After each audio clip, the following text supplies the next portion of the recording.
Com a chegada do fim de 2018, nada melhor do que fazer uma retrospectiva de tudo que saiu na Netflix.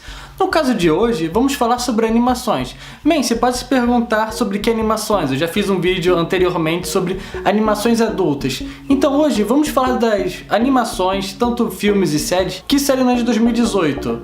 Pode ser tanto filmes que saíram agora, ou continuações, uma segunda temporada, uma terceira temporada. Então, simbora!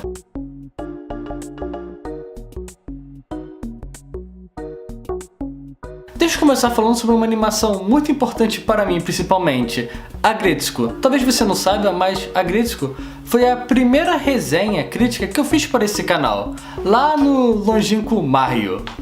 Mas não é sobre isso que vamos falar. Aggretsuko conta a história de Iretsuko, que é uma panda vermelha. Se você viu Zootopia, você já entendeu. Não existem humanos e os animais vivem as nossas vidas.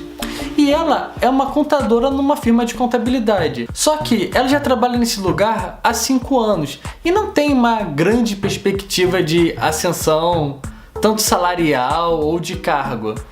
Isso porque ela trabalha numa empresa onde o chefe dela é um porco e é extremamente machista e que não dá abertura para ela desenvolver. E além disso, você tem toda uma gama de personagens de outros animais com características extremamente fortes. Fortes que eu digo todo mundo tem os seus objetivos, mas além disso, você tem, como uma boa empresa, você tem um funcionário que é puxa-saco do chefe, você tem um chefe que é machista, tem funcionários que são invejosos, perseguidores, tentam atrapalhar seu trabalho, são fofoqueiros, sabe?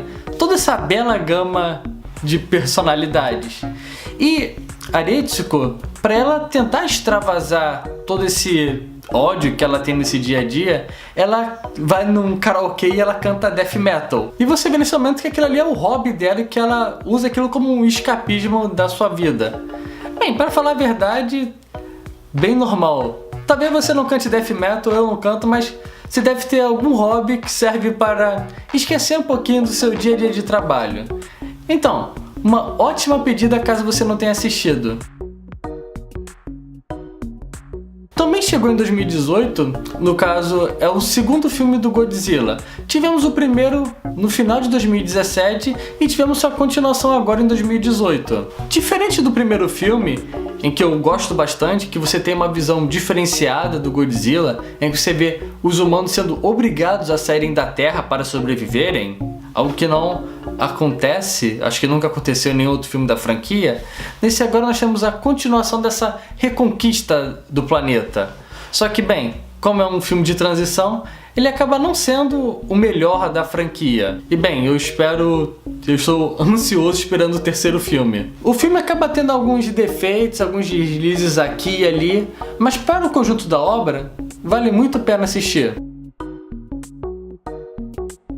Dando continuidade, nós tivemos a estreia de um filme chinês chamado Shikioriyori, O Sabor da Juventude, que é uma história bem interessante porque você tem seus protagonistas principais, mas o principal é que são 3 histórias totalmente aleatórias. Elas não têm ligação uma com as outras. Além de ser 3 histórias, ocorrem na China e são em 3 cidades diferenciadas. Mesmo falando que elas não têm uma ligação, na verdade elas têm, só que é algo mais espiritual, por temática, que é sobre o passado, reviver certas coisas.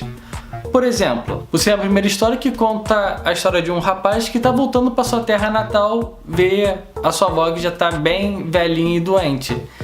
E nesse tempo você vê o personagem lembrando da infância dele com a sua avó e da relação que os dois têm com um prato de macarrão. E você vê toda a vida dele baseado-se nessa comida e como ele tem tanto lembranças felizes como tristes, como todo mundo tem. Você tem uma segunda história sobre 2 irmãs que não tem lá uma ótima comunicação entre si e que você já está bem no final dessa relação, tá algo bem drástico.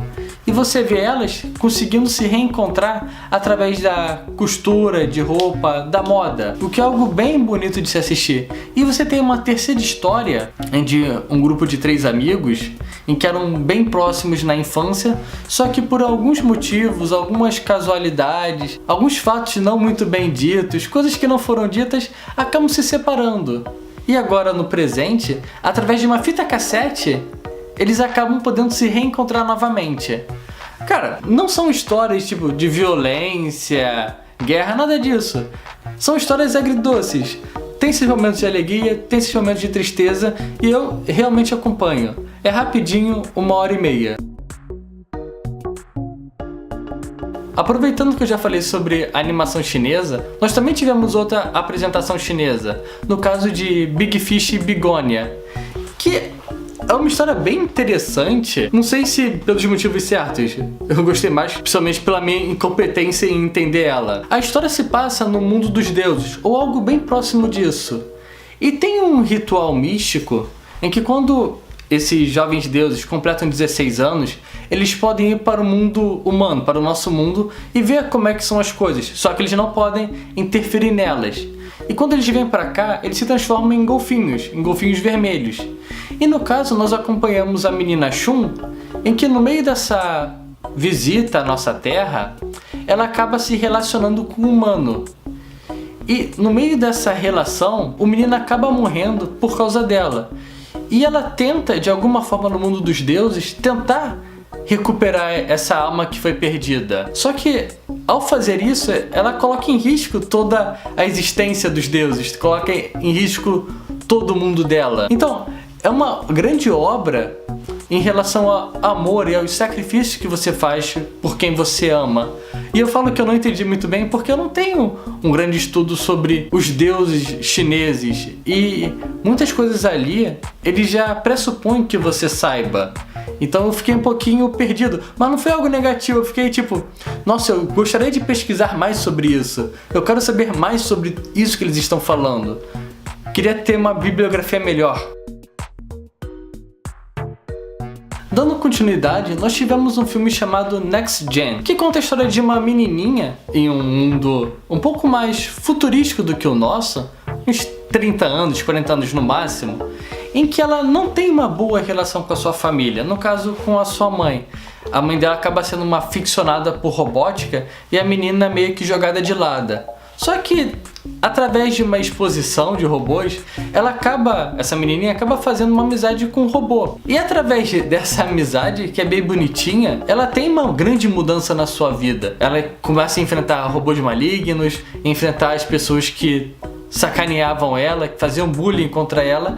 E tem uma mensagem muito boa nesse filme sobre a importância da amizade e como todo mundo precisa de alguém, mesmo que acabe sendo um robô. Também tivemos a presença da animação Violet Evergarden, que eu acho que foi a melhor animação que eu assisti. Eita, anime que me fez chorar. A história de Violet Evergarden é uma história pós-guerra. Nós acabamos de ter uma guerra entre 2 países que acabou. Nós temos a presença dessa menina, a Violet, que ela foi uma lutadora no exército. Ela entrou na guerra e sofreu certos traumas, de guerra. Ela perdeu os 2 braços na história e você acompanha a história dela nesse pós-guerra. O que ela pode fazer depois disso? Ela tinha uma vida só focada na guerra, na batalha, ela não sabe ver como civil. E nessa história você acompanha ela virando ela escreve cartas, basicamente. E nisso, através dessas outras pessoas, você vai vendo o desenvolvimento pessoal dela, do mundo em sua volta. E que história belíssima! Se você está procurando um romance, um pouco de drama e que te faz chorar bastante, é isso que você tem que estar assistindo agora. Não deixa o ano passar. Nesse ano de 2018 também tivemos a história de Hilda, uma menininha bem simpática e bem aventureira que vive com a sua mãe numa floresta um pouco mágica. Na verdade, todo mundo é mágico e temos os humanos. E Hilda e sua mãe vivem numa casinha deslocada, bem longe da sociedade. e que vive envolto em toda essa magia. E você acompanha as aventuras dessa menina e futuramente do seu grupo de amigos nesse mundo mágico. É uma história bem despretensiosa, mas que quer mostrar todo o belíssimo mundo mágico que ele apresenta, a importância da amizade, sabe? Não é nada de novo, mas os personagens são cativantes. É tudo que você precisa, sabe? Pega seus filhos e vem assistir. E pra finalizar, nós temos She-Ra e as Princesas do Poder. É uma reinterpretação da animação dos anos 80 lá de She-Ra e que, cara, é uma ótima releitura para os nossos tempos atuais. Se você tem realmente uma paixão sobre a She-Ra dos anos 80, talvez você não goste muito desse, mas para um público novo que não teve a oportunidade, é uma ótima pedida. Ele segue basicamente a mesma história dos anos 80, mas acaba tendo algumas diferenças. E para mim são ótimas diferenciações. Algumas pessoas acabaram criticando um pouco a animação, que talvez não seja uma das melhores e mais bonitas e mais bem produzidas, mas não foi algo que me incomodou. Bem, eu sou Alexandre Maquin, aqui do Tempo de Tela. Qualquer coisa pode curtir, compartilhar, até se inscrever. Chegando perto dos 500 inscritos, quase lá.